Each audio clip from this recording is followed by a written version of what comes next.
पंचायत समिति कनीना के सदस्यों की एक महत्वपूर्ण बैठक सोमवार को पंचायत समिति के मीटिंग हॉल में आयोजित की गई। इस बैठक में पंचायत समिति की दुकानों को हटाने व किराया वसूली करने को लेकर मंथन किया गया।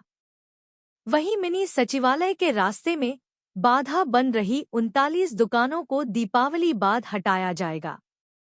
दुकानदारों को नोटिस देखकर दुकान खाली करने के लिए कहा गया था, लेकिन नोटिस का समय भी पूरा हो चुका है।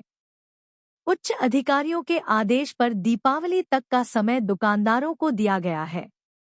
दीपावली के बाद 39 दुकानों को हटाया जाएगा।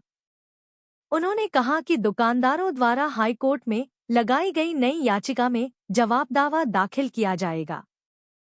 पंचायत समिति में 60 लाख रुपए की ग्रांट उपलब्ध हुई है, जिसे गांवों में विकास कार्यों पर खर्च किया जाएगा।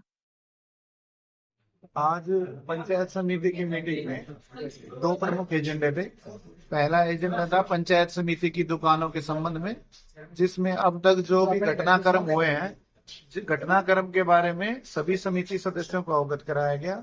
माननीय उच्च न्यायालय में जो लंबित याचिका है, उसके बारे में जो जवाब दावा पंचायत समिति की तरफ से प्रस्तुत किया जाना है, उसके बारे में अवगत कराया गया। और जिन लोगों ने अपना किराया नहीं भरा है, उसके बारे में समिति से अवगत करवा के उनके समक्ष उनके विरुद्ध जो भी विभागीय कार्रवाई उपायुक्त महोदय के समक्ष प्रस्तुत करनी है, वो करने के बारे में समिति के सदस्यों ने विचार विमर्श किया है।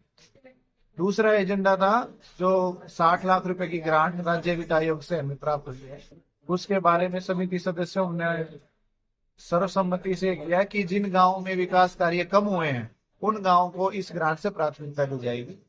तो ये दो प्रमुख एजेंडे थे। इसके अतिरिक्त सरकार की कुछ योजनाएं, जैसे अवैध कब्जों को नियमित करने के बारे में 500 वर्ग गज तक की जो लिमिट है, उसके तहत समिति सदस्यों के माध्यम से जन जन तक यह बात पहुंचाने के लिए समिति सदस्यों से आग्रह किया गया है।